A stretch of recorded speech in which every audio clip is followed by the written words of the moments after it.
estudio que vamos a compartir en el día de hoy. Dos de esos pasajes que vamos a leer dentro de un rato se encuentran en la carta de Pedro, concretamente en la segunda carta de Pedro. Otro pasaje lo vamos a leer en Filipenses y otro pasaje en Colosenses. Repito, de los 4 textos que vamos a leer esta noche, 2 se encuentran en segunda de Pedro, 1 en Filipenses y 1 en Colosenses. Vamos a empezar con el primer texto de segunda de Pedro capítulo 1, segunda de Pedro capítulo 1, del versículo 19 al versículo 21. Son unas palabras, estos textos que yo he seleccionado esta noche para leer entre todos, son versículos que los he seleccionado con una intención. Primero, recordarles a ustedes muchas de las cosas que ya saben. Pero en segundo lugar, que no perdamos en ningún momento la paz, la confianza y nuestra seguridad en Cristo Jesús nuestro Señor. Amén. Y el primer pasaje nos dice así, que Pedro viene hablando de una serie de experiencias que él tuvo a título personal, pero al final, para los que no tuvimos esa experiencia de verlo, de caminar con él, de oír la voz del Padre avalándolo, tanto el día del bautismo como el día de la transfiguración, ¿verdad? Pues para los que no tuvimos esa oportunidad y para los que no fuimos testigos oculares de aquellas experiencias que sin lugar a dudas marcaron la vida de estos hombres, dice, tenemos también, aparte de esas experiencias que él está compartiendo, su testimonio personal, tenemos también la palabra profética más segura. Y aquí está, la palabra de Dios, la palabra profética más segura. Y dice, a la cual hacéis bien, no es un error, no es pérdida de tiempo, no, hacéis bien ¿en qué? En estar atentos, como a una antorcha que alumbra en lugar oscuro. Fijaros el ejemplo que pone, como una antorcha que alumbra en lugar oscuro, hasta que el día esclarezca y el lucero de la mañana salga en vuestros corazones. Entendiendo primeramente esto, que ninguna profecía de la Escritura es de interpretación privada, porque nunca la profecía fue traída por voluntad humana, sino que los santos hombres de Dios hablaron siendo inspirados por el Espíritu Santo. No es que se levantaban por la mañana profetas como Malaquías, Ageo, Sofonías, etcétera, y decían, bueno, voy a profetizar. No se les obligaba, como en algunas reuniones y en algunos retiros y en algunos círculos, digamos, evangélicos, casi que se les presiona y se les obliga a la gente a que profeticen, que se les ocurra, que digan cualquier cosa. No, ellos no profetizaban, dice, por voluntad humana, sino que cuando los inspiraba, cuando los motivaba el Espíritu de Dios, pues los ungía y automáticamente compartían el mensaje. Y ahora yo que estoy preparando un estudio sobre todos los profetas para darlo en el mes de diciembre en una iglesia que me ha invitado en Suiza, tengo que ir profeta por profeta, tanto los mayores como los menores, pues muchos de ellos hasta ponían la fecha, ¿saben? Ponían la fecha, decía el día tal, del año tal, en el mes tal, vino palabra del Señor por boca de tal y tal profeta, y comparas el día, la fecha de dicha profecía con la siguiente que da, y a veces había años, hermanos, de diferencia entre una y otra. Fíjate que, por ejemplo, el otro día puse el ejemplo del profeta Jeremías, cuando a él le dice el pueblo que ha quedado después de haber sido destruida la ciudad de Jerusalén y haber sido llevados al cautiverio en Babilonia, y le dicen, bueno, ora y danos palabra de parte del Señor, es decir, dinos qué tenemos que hacer. Pues él se va y a la media hora no vuelve, sino que vuelve 10 días después. Un hombre como Jeremías, claro, pero es que, hermanos, las profecías que esta gente daba no se las inventaban, como lamentablemente a veces hay gente que se inventa, y son palabras, bueno, pues de aliento, de ánimo, el Señor está contigo, el Señor te va a bendecir. Hermanas, no hace falta que usted me diga eso, yo se lo agradezco. Si usted me quiere decir que el Señor está conmigo, que me va a bendecir, que no tenga miedo, que el Señor me abrirá puertas, que el Señor me ama mucho y que me va a usar, pues mire, yo se lo agradezco, pero aunque usted no me lo diga, yo ya lo sabía. Todo eso ya lo sabía. Porque yo tengo la palabra de Dios, la palabra profética más segura, y además por escrito. Fíjese lo que le digo, lo tengo todo hasta por escrito, ¿verdad? Entonces esta gente profetizaba cuando el Señor los ungía, no cuando, ven, que te voy a dar una profecía. A veces ha ocurrido que en un culto llega una persona y empieza a profetizarle a todo el mundo individualmente. Entonces, hermanos, en estos tiempos en los que estamos viviendo, en los que vamos a ver tantas cosas extrañas, tantas cosas raras, dice, hacemos bien, a mí me encanta esa expresión, me gusta muchísimo, hacemos bien en estar atentos a la palabra profética. Dice que es seguridad, es sinónimo de seguridad, y que brilla, nos ilumina el camino, lámpara es a mis pies tu palabra y lumbrera mi camino. Encontramos ese texto, esas palabras, ¿verdad?, en el Salmo 119, hacemos bien, y la fuente de la información de nuestras vidas no es la prensa. La fuente de información nuestra no son las tertulias de televisión, de la radio. No. Esa no es la fuente de mi inspiración ni la fuente de mi información. La fuente de mi inspiración y la fuente de la cual mana y fluye el conocimiento fidedigno, exacto y fiable a mi vida es la palabra de Dios. ¿Cuántos dicen amén? Las noticias que hoy aparecen en el periódico mañana las pueden desmentir. ¿Cuántas veces se han equivocado y han dicho, bueno, lo que ayer pusimos en el periódico o lo que ayer comentamos lo hemos contrastado y no eran realmente 1000 muertos, eran 10? O no fue realmente aquello, sino fue otra cosa.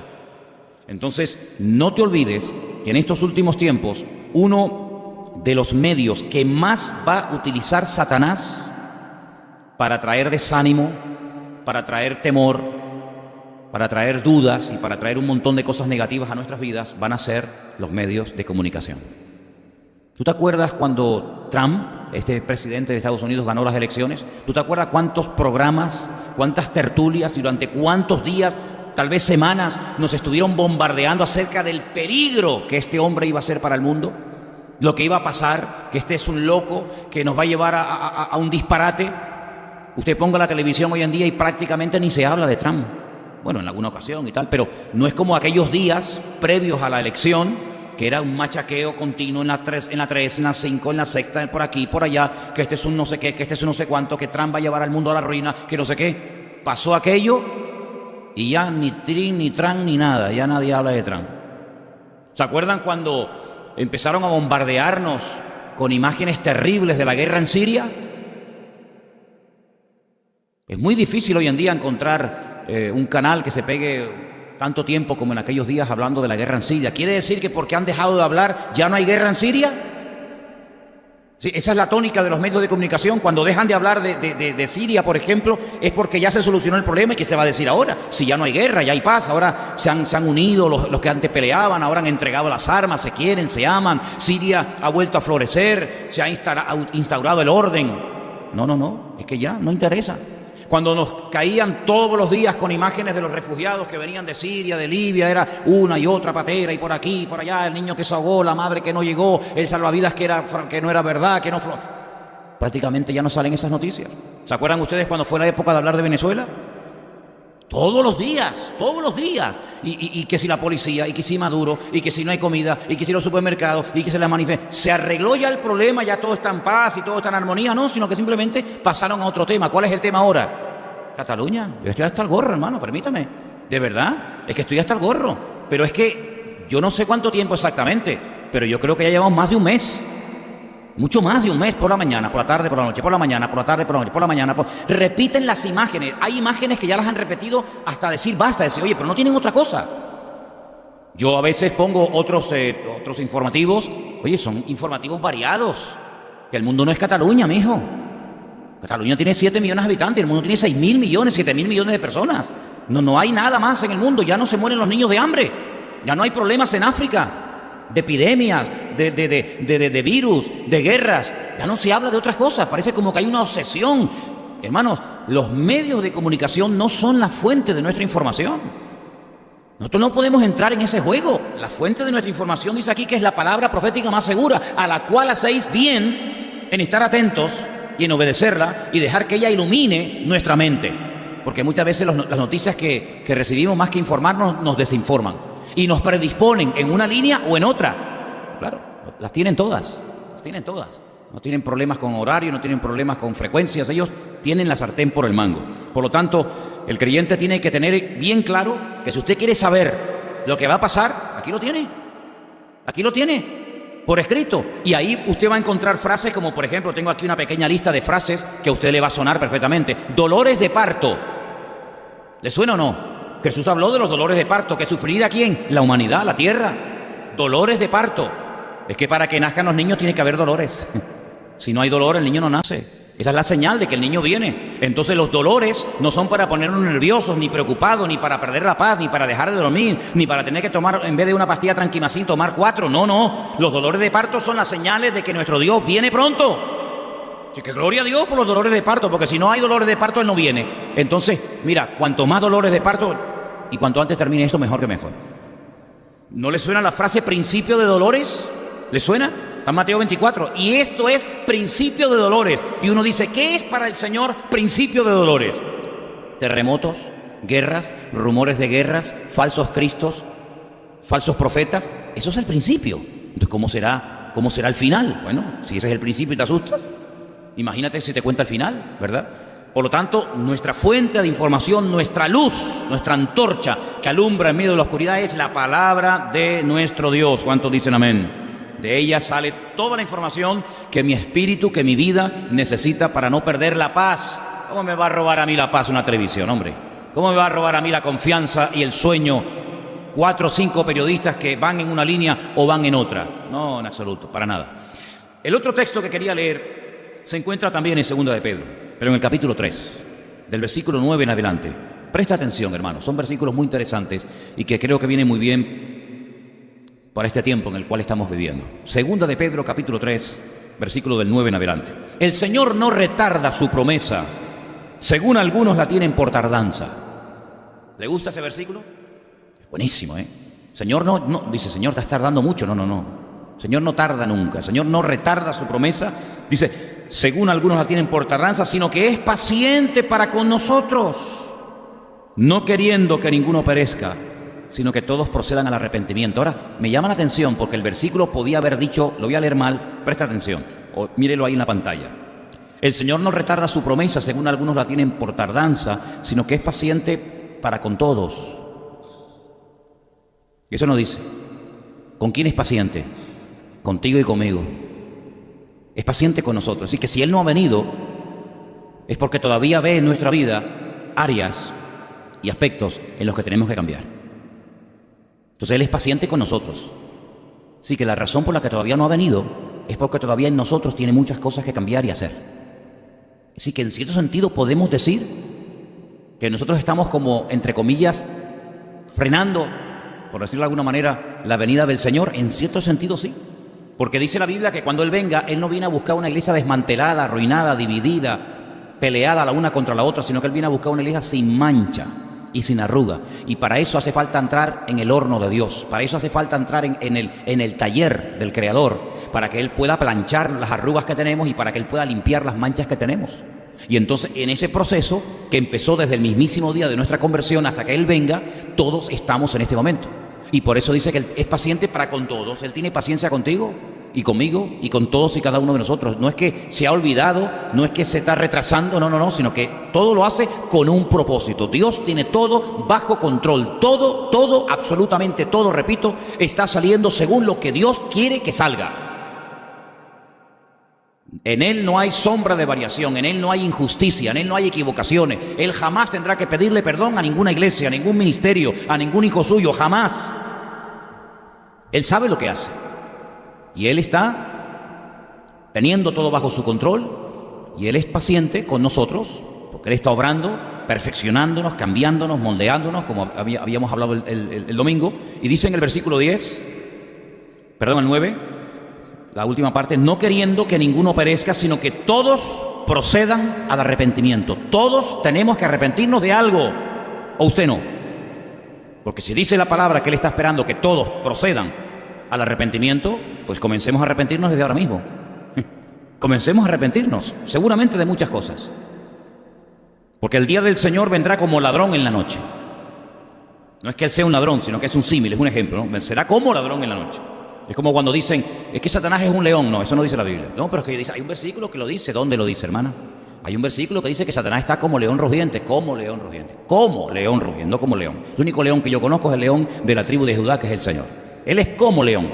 Puede ser lince, gato persa, pero el león es el Señor. Como león rugiente. Dice que vendrá como ladrón en la noche. Que viene sin avisar.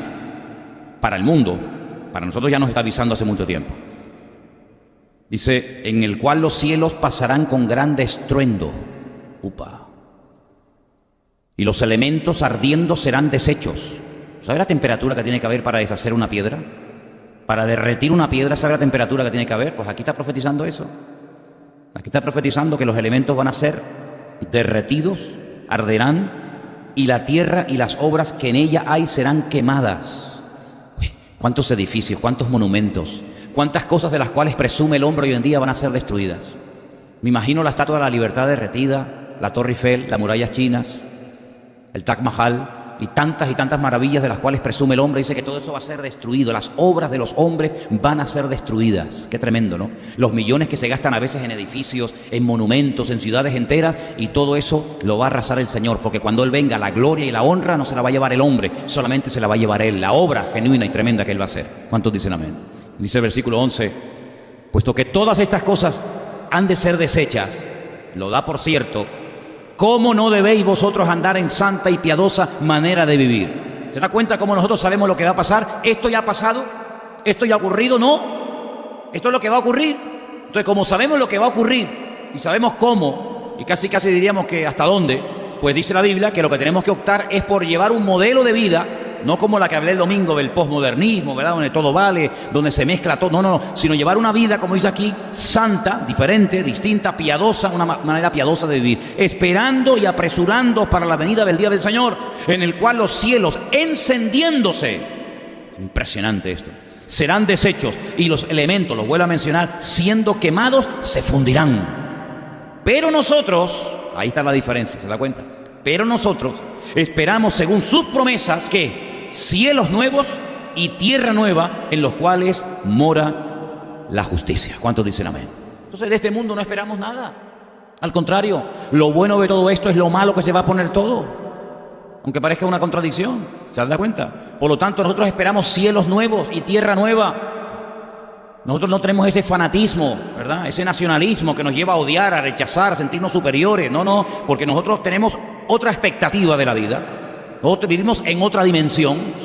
Vivimos en el mundo, vivimos, lógicamente, pero no somos de este mundo. Me da igual vivir en España, en Venezuela, en Japón, en la China, en un continente. No, es que yo soy, bueno, algunos dicen ciudadano del mundo. Yo soy más que eso. Yo soy ciudadano del reino de los cielos. Yo no peleo por causas humanas. Yo peleo por causas divinas y eternas, como es el Evangelio eterno del Señor Jesucristo. ¿Da cuenta? Dice Filipenses precisamente esto, lo que estoy comenzando a decir ahora. El tema de la ciudadanía. Uy, qué importante, ¿verdad? Filipenses, capítulo 3, verso 20. Qué gran verdad vamos a leer ahora. Y permítame decirles, mientras lo van buscando, Filipenses 3:20, que esta ciudad a la cual Pablo le escribe esta carta, la ciudad de Filipo, era una colonia romana. Era un lugar extraordinario para vivir. Fíjate qué lugar tan bueno era este, que muchos soldados romanos, cuando se jubilaban, se iban a vivir a esta colonia romana llamada Filipo. Porque en esta ciudad se vivía muy bien, muy cómodamente. En esta ciudad había rutas que conectaban otras ciudades. Era un lugar de tranquilidad, un lugar bonito. Y a esta ciudad donde Pablo estableció esta hermosa iglesia de los filipenses, les dice algo increíble, algo tremendo. La gente soñaba y pagaba grandes sumas de dinero para poder comprar la ciudadanía. Pero ahora mira lo que dice el Señor, Filipenses 3:20. Nuestra ciudadanía, ¿qué ciudadanía tenemos nosotros? ¿Cuál es tu ciudadanía? No, yo soy español, no, yo soy venezolano, no, yo soy americano, yo soy tal.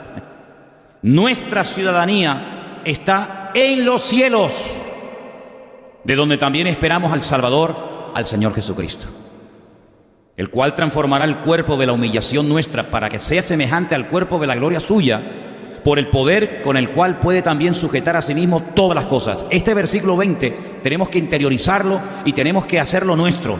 Mi ciudadanía es la del reino de los cielos. No somos de este mundo, vivimos aquí, pero aquí estamos de paso. Todo esto son cuestiones humanas, políticas, militares, fronteras. Quítate tú para ponerme yo.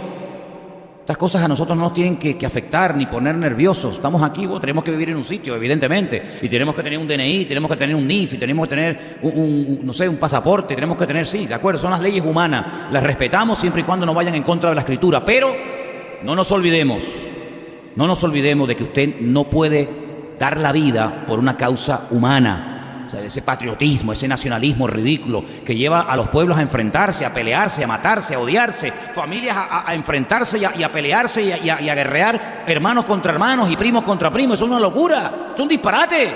Nosotros los cristianos tenemos que estar por encima de esas historias. Dejemos eso a los del mundo, dejemos eso a los que no tienen a Dios, dejemos esas guerras inútiles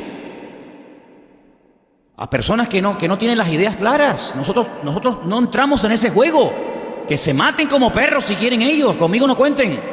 Nuestra ciudadanía es la de los reinos, la del reino de los cielos. ¿Cuántos dicen amén? Hay gente que se enfada por una bandera, gente que se mata por un himno. Por favor, nosotros respetamos, ¿cómo no? Por favor, faltaría más. No vamos a estar ahora quemando banderas, ni escupiendo a nadie, ni insultando a nadie, pero hágame el favor. No veo a creyentes que se matan, pelean, se les transforma la cara.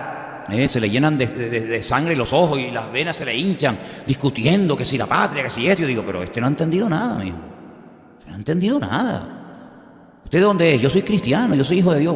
Nací, pues mire, nací allí. Yo no lo elegí. Fíjate, es que ni el Señor es tan sabio que ni en eso nos dejó decidir. ¿Dónde hubiera usted decidido? No, a mí me hubiera gustado nacer en tal sitio y tener el apellido tal. Pero mira, eso, Dios se encargó de eso. Ni elegimos dónde nacimos, ni elegimos dónde morimos. Dos cosas tan importantes, ¿verdad? Sin embargo, todo eso está bajo el control de Dios. Entonces nosotros no podemos entrar en esas discusiones, en esas peleas, en esas discusiones de bar, de taberna, en esas discusiones, ¿verdad?, efímeras, que por lo que se pelea hoy, mañana no tiene ningún sentido, ¿verdad? Entonces, por lo tanto, hermanos, nosotros tenemos que tener un equilibrio y tenemos que tener una filosofía de vida, pero muchísimo más elevada que todo eso, muchísimo más elevada que todo eso. Nuestra ciudadanía está en el reino de los cielos, dice la palabra de Dios. Le dijo la autoridad competente de la época a Jesús en su propia cara: ¿no me contestas? ¿Tú no sabes que yo tengo poder para condenarte o para soltarte? Ay, amigo, cuando tocó el tema de la autoridad, mira cómo saltó el Señor. Y le dijo: tú no tienes ninguna autoridad sobre mi vida si mi Padre no te la da. Si mi Padre no te da a ti autoridad, a ti no te entra ni oxígeno en los pulmones. Por lo tanto, no creas que tú eres el dueño de la autoridad, porque toda autoridad que podamos llegar a tener en esta vida, en el orden de la política, en lo social o en lo espiritual, lo que sea, siempre es autoridad delegada. No es una autoridad nacida de nosotros mismos, de nuestro conocimiento, sino es una autoridad prestada temporalmente. Procura utilizarla adecuadamente y no hacer un uso indebido de la misma, ¿verdad? Por lo tanto, nosotros tenemos que tener un concepto mucho más elevado de nuestra existencia. Nosotros estamos aquí de paso para cumplir una serie de cometidos que espero que lo estemos cumpliendo.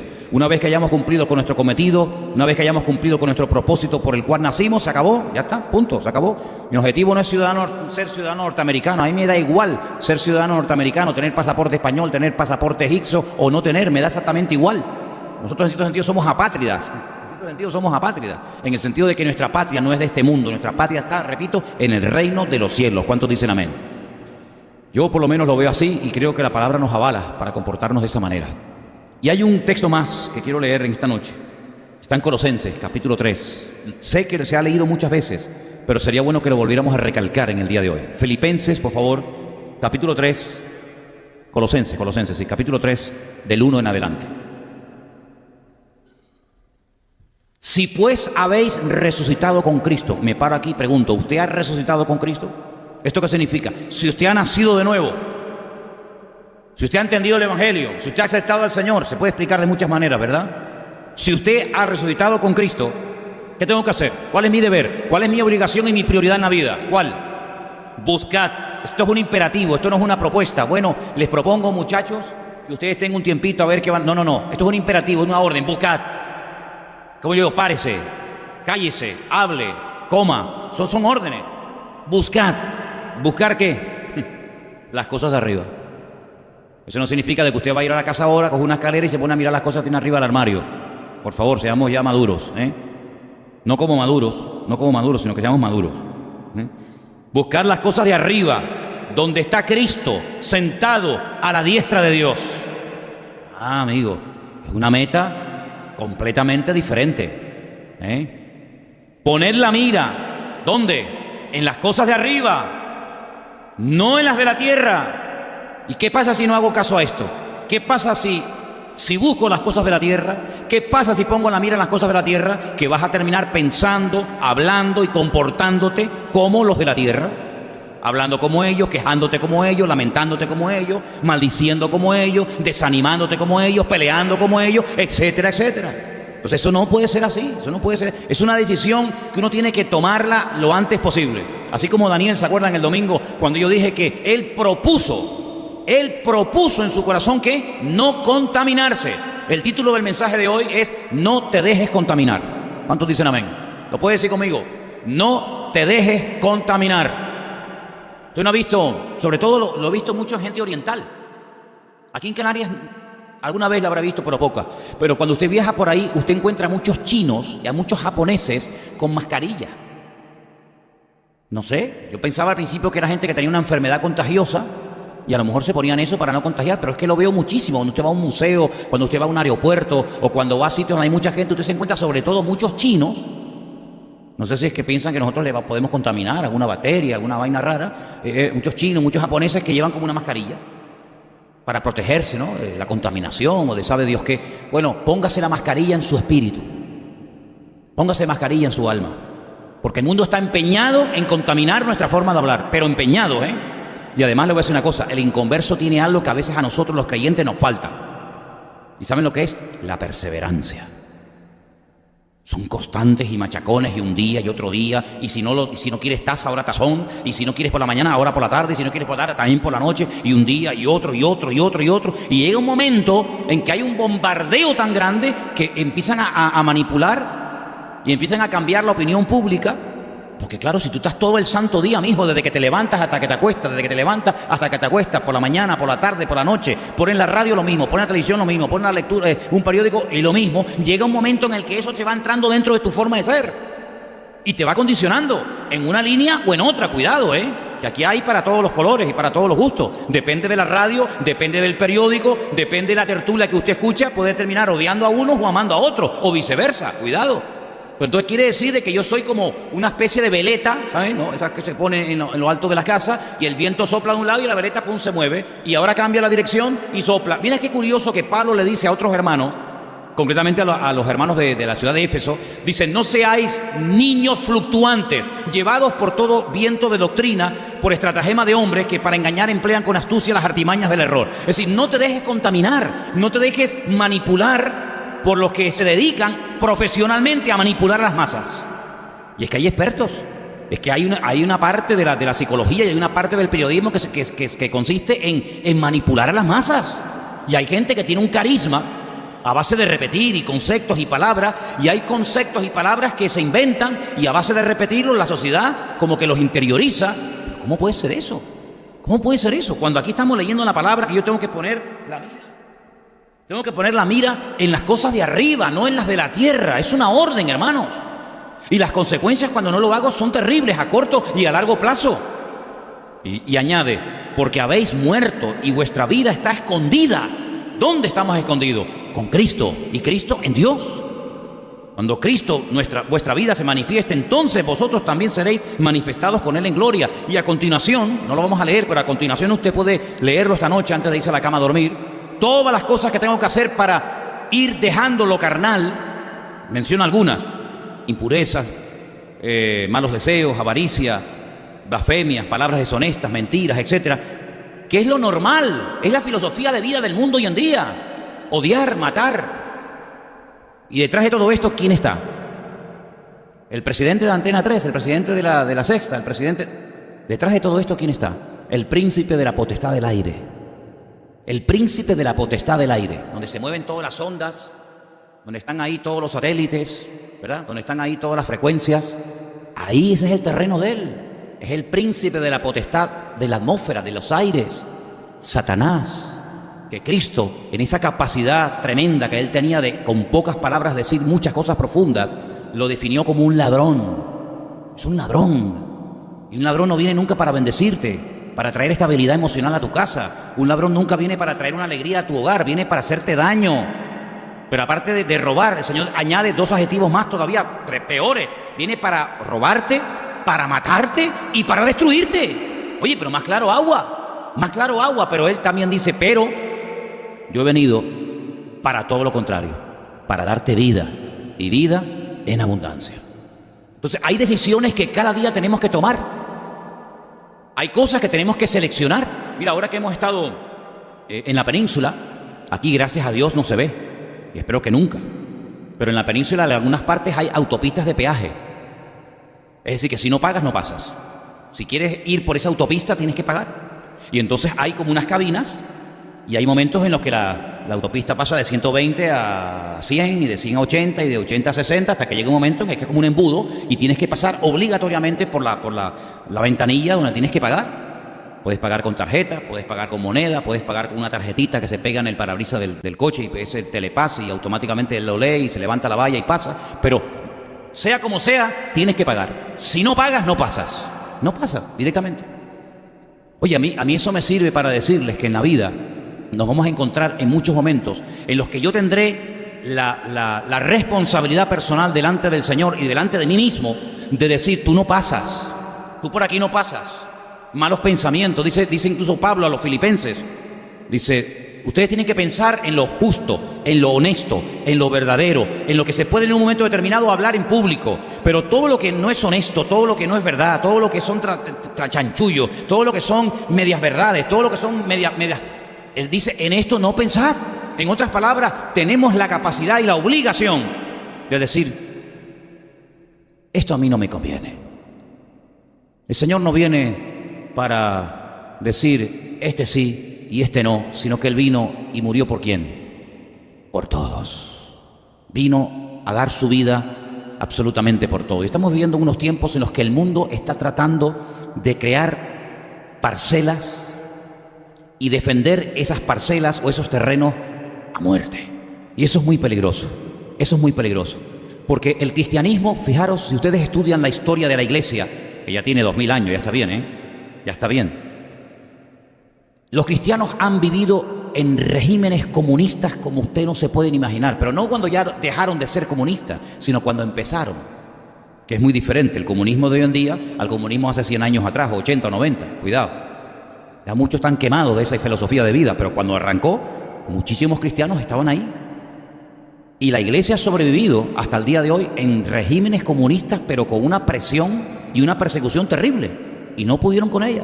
Y la iglesia, los cristianos, hemos vivido bajo dictaduras y bajo sistemas capitalistas y bajo sistemas socialistas, y hemos vivido bajo los faraones, y hemos vivido bajo los Césares de Roma, que se endiosaban y creían que eran hasta dioses, ya eso era el colmo, ¿no? Y hemos vivido en regímenes donde esto era un desastre, una anarquía, que esto era como una selva donde cada uno hacía lo que le daba la gana. Y tú te das cuenta de que los cristianos desde hace 2000 años han sobrevivido y han traspasado el testigo del Evangelio en cualquier régimen o en cualquier sistema. ¿Por qué? Porque se han mentalizado, porque es así, de que nosotros no somos de este mundo. Y tú te encuentras a un José, un creyente como la copa de un pino, con un nivel de santidad espectacular, te lo encuentras viviendo en el palacio con Faraón.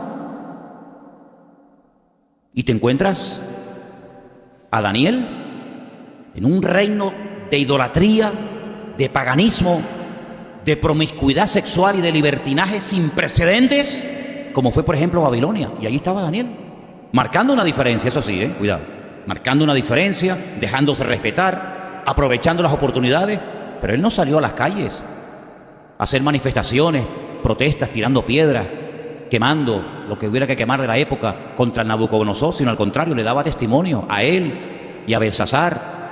Y ahí encontramos, por ejemplo, personajes como Ciro. Y bueno, ¿Ciro qué era? Bueno, pues Ciro era un rey pagano que en un momento determinado Dios lo utilizó. Como también en un momento determinado el Señor dice de Nabucodonosor, mi siervo.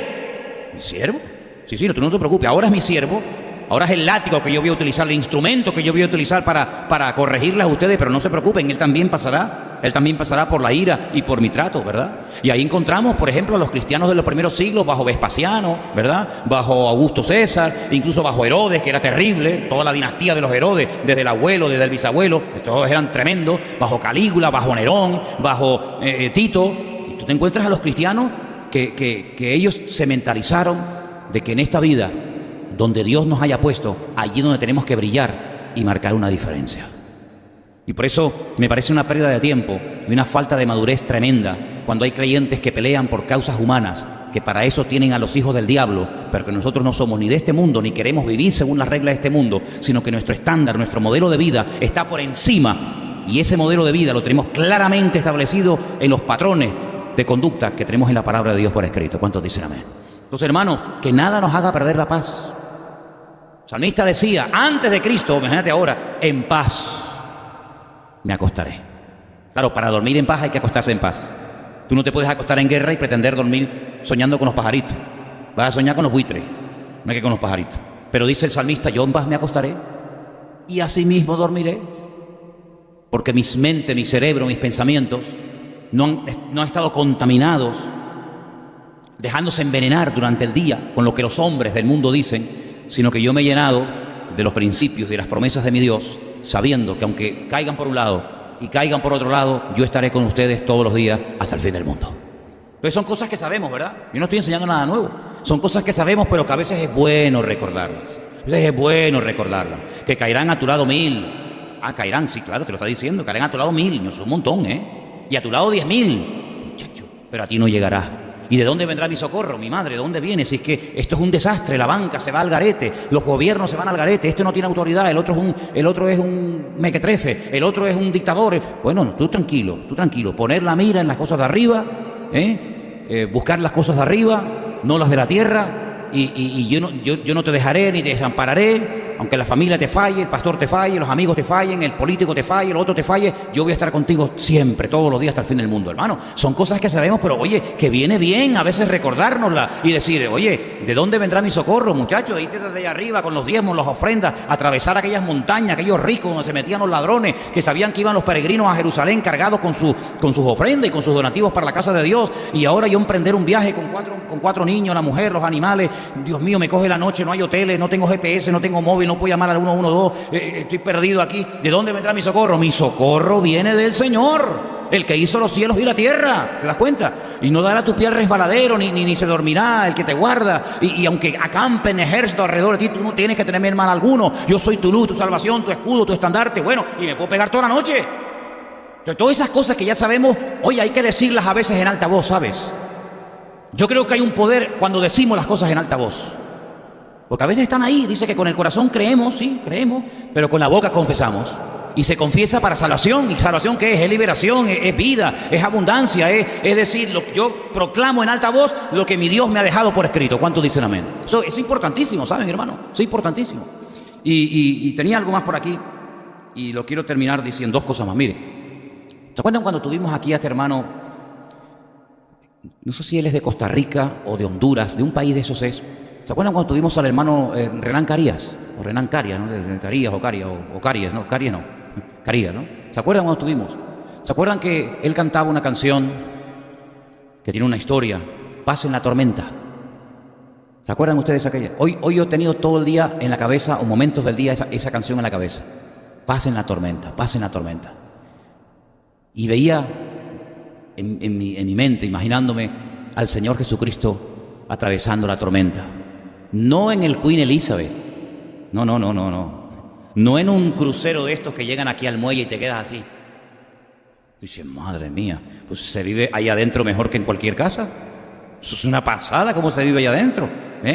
No. En una barca, ahí apretuñados, sin luz, sin nada, entrando las olas, donde los marineros, que son los que tienen que transmitir. ¿Tú te imaginas a un capitán de un avión corriendo por todo el pasillo de un avión y dice, ¡ay, que se mueve mucho ahí! ¿Tú te imaginas si eso es lo que me transmite el capitán? Pues si tú eres el capitán y tienes miedo, ¿a dónde voy yo? O el capitán de un barco, vomitando por la borda y diciendo, es que el capitán está fatal, dice que ya no aguanta más. Durmiendo en la barca en medio de la tempestad. Yo veo en la Biblia a dos personas durmiendo en un barco en tempestad. ¿Tú los ves también? Yo veo a dos personas en la Biblia durmiendo en plena tempestad. Veo a uno que se llama Jonás, Jonah, que significa en hebreo paloma. Y veo al Señor Jesucristo durmiendo en la tempestad. El barco de Jonás era mucho más grande, porque dice que iban marineros, y se ve que era un barco muy grande porque iba en fin, cruzaba todo el Mediterráneo, iba desde Jaffa o desde Jope y venía en rumbo, digamos, a España. Luego era un barco grande. Pero iba en tempestad y él se quedó dormido. Y veo al Señor Jesucristo en una pequeña barca que también se queda dormido. Los dos se quedan dormidos, pero mira la diferencia. Uno se queda dormido porque va en rebeldía y quiere huir de la realidad. No quiere aceptar la realidad. El otro va en obediencia y va con la paz porque Él es la paz personificada, y va tranquilo porque las Escrituras, la palabra profética más segura a la cual hacéis bien en estar atentos, decía que cuando viniera el sagrado y bendito Mesías, moriría crucificado, no ahogado. Por lo tanto, si la palabra dice que yo voy a morir crucificado, aunque se traspasen los montes al corazón del mar, mi corazón no temerá, porque yo no voy a morir en esta tempestad, sino que yo nací para morir crucificado. Por lo tanto, me voy a echar una siesta y déjenme en paz. Si la Escritura hubiera dicho que el Mesías moriría ahogado, ay amigo, permítame la expresión, pata para que te quiero. Pero como las palabras del Señor decía que iba a morir crucificado, yo puedo dormir tranquilo. Hombre, me mojaré, puede ser que la barca se bambolee, pero yo no voy a morir, porque la palabra más segura dice la forma como yo iba a morir. Y por eso, cuando nosotros conocemos la palabra y estamos empapados y llenos de la palabra, yo tengo que saber, como el Señor sabía que Él no iba a morir ahogado, sino crucificado, yo tengo que saber que cuando empiecen los dolores de parto, cuando empiecen los principios de dolores, etcétera, etcétera, las guerras y rumores de guerra y las divisiones y las peleas y las falsas profecías, etcétera, etcétera, yo tengo que saber que a mí eso no me va a afectar. Que a mí eso no me debe de afectar, más bien. ¿Saben por qué? Porque yo conozco la palabra de Dios. Y yo sé que todo eso es necesario que ocurra, pero es el anticipo, son los toques de trompeta previo a la aparición visible de nuestro Señor Jesucristo. Es decir, yo me preocuparía más si no pasa nada que cuando pasan cosas. Yo estaría preocupado y nervioso diciendo, oye, no hay guerras, no hay hambre, 25 años sin un terremoto. No hay paro, ya los hombres no matan a las mujeres como ocurre lamentablemente, ya los judíos y los palestinos ya comen juntos, hacen fiestas juntos, juegan al fútbol juntos, se van de vacaciones la familia de los palestinos y los judíos juntos, ya no hay guerras en el Oriente Medio, ya se llevan todos de maravilla. Yo estaría tremendamente preocupado, primero porque entonces me daría cuenta de que la Biblia es un timo, y en segundo lugar porque entonces en vez de estar aquí, lo que seguramente yo estoy muerto, estoy en el cielo y no me he dado cuenta que haya morir y llegar a la gloria. Pero mientras estemos en este cuerpo, mientras estemos en este valle de sombra y de muerte, la palabra de Dios nos dice que vendrán terremotos y todo tipo de barbaridades, pero el Señor, hermano, y quiero ir concluyendo, nos dio una gran lección en la antigüedad. Y por eso es bueno tener memoria espiritual, para mirar atrás y decir, Señor, si tú lo hiciste una vez, ¿por qué no puedes volver a hacerlo otra vez? En el arca de Noé, queridos hermanos, iba el justo Noé con su familia. Todos fuera murieron ahogados, todos fuera perdieron la vida, pero ellos, a pesar de que el arca la construyó en un sitio y apareció en el quinto pino y se movió y hubo tempestad y estuvo 1 año y pico entero sin salir del arca allí metido, él logró sobrevivir, y gracias a la confianza, a la fe y a la obediencia de aquel varón de Dios y sus hijos, tú y yo estamos aquí en esta noche. Así que gracias a la obediencia de otro hombre, nosotros hoy en día podemos disfrutar de la vida y estar en este lugar alabando a nuestro Dios. ¿Qué te parece? Así que ya el Señor lo hizo. Vino un diluvio, vino un caos, una destrucción mundial, universal. No una cosa regional, no una cosa de una provincia, de una comunidad. No. A nivel mundial, la destrucción, la aniquilación de la humanidad. Noé con su familia se salvó, bendito sea Dios. En Egipto, el río Nilo en sangre, plagas, epidemias, muerte, el ganado se muere, úlceras, plaga de todo, de piojo, de mosca, de rana, de todo, tinieblas en la casa de los faraones, luz, salud y presencia del Señor en la casa de su pueblo Israel. Hermanos, ¿no nos ha dado ya suficientes indicaciones nuestro Señor a lo largo de la historia de la humanidad para mostrarnos que cuando peor se ponen las cosas, por ejemplo el diluvio, por ejemplo la destrucción de Sodoma y Gomorra, por ejemplo la situación del pueblo de Dios en Egipto, etcétera, etcétera, etcétera, el Señor siempre ha actuado de una forma sobrenatural, protegiendo y salvando a su pueblo? Bueno, pero sí, es que todos los momentos más duros de la historia bíblica, Dios siempre ha estado. Oye, ¿alguno de ustedes le haría ilusión dormir esta noche en una cueva llena de leones hambrientos? Que es muy bonito verlos en el zoológico, que es muy bonito verlos de lejos. No, pero esta noche nos van a meter a todos en un foso lleno de leones que llevan 3 semanas sin comer, que tienen más hambre que los perros de un hippie. Amigo, allí se hizo visible, la protección del Señor. En el momento más duro de la vida de Daniel, que no fue la deportación, vamos, la deportación era un chiste en comparación con lo que pasó esa noche ese hombre, pero allí estaba el ángel del Señor, dice que les tapó la boca a los leones. Impresionante. Y no se hizo visible el Señor cuando se llevaron a José con una injusticia en un juicio, que aquello no era ni juicio ni nada, aquello era un simulacro, aquello era una tomadura de pelo, y lo meten en una mazmorra, sin familia, sin comida, sin agua. Fíjate que uno de los salmos dice que pusieron sus pies y sus manos apresadas al cepo. Lo encadenaron. Un salmo lo leí, otro dice, uy, fíjate, en Génesis no lo dice, pero en los salmos dice que le pusieron cadenas en sus manos y en sus pies. Y dice la Biblia, pero el Señor estaba con José. Pues gloria a Dios. Y cuando los meten en el horno de fuego, hermano, el otro día yo calenté un poco de más la taza del café con leche y la fui a agarrar. Muchacho, mira. Y cuando fuimos a las termas estas romanas hace poco allá, ¿dónde era? En Orense. Había una en la que yo entré y me llegó hasta el tobillo. Yo digo, de aquí me mando a mudar. Hasta el tobillo. Y a estos los meten dentro de un horno de fuego que dice que lo calentaron 7 veces más. Y el Señor no estaba allí con ellos. ¿Qué se creen? ¿Que ellos entraron y luego entró el Señor? No, ya el Señor estaba dentro, esperándolos. Y fuera no lo veían, pero en la prueba, en el fuego, sí lo vieron. El hombre me ata y el Señor me desata. El hombre me quiere matar y el Señor me da vida. Fuera, en la tranquilidad, no lo veo, pero cuando entro a la prueba, lo veo y Él está conmigo, y hasta los inconversos lo ven. Pues bendito sea Dios. ¿Es que acaso tenemos otro Dios? ¿Es que acaso Dios está ya cansado y como ese pobre viejito que ya al pobre le duele la espalda, la rodilla y ya pierde la memoria, ya está deseando ya irse a la otra vida? ¿Es acaso esa la imagen que tenemos de nuestro Dios? Nuestro Dios tiene más poder y más autoridad que nunca en la historia, hermano.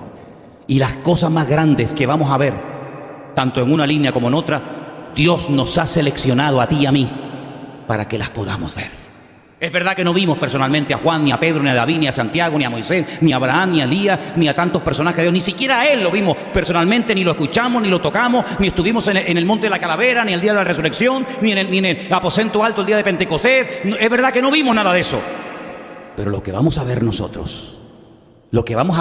¿cuántos profetas del Antiguo Testamento desearon ver lo que tú y yo estamos a punto de ver y murieron y no lo lograron ver?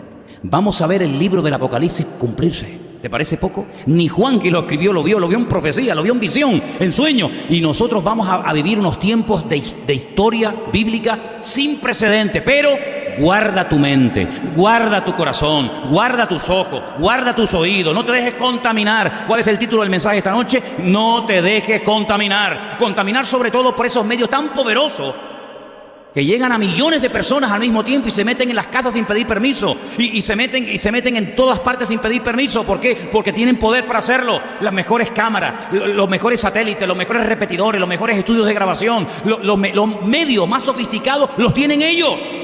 ¿Y tú te crees que los han hecho para traer bendición, para dejarte dormir, para traerte paz y seguridad? No, hermano, el diablo quiere utilizar toda esa tecnología para dañar, para matar y para destruir. Pero como ya lo sabemos, nos vamos a rodear con la presencia del Señor.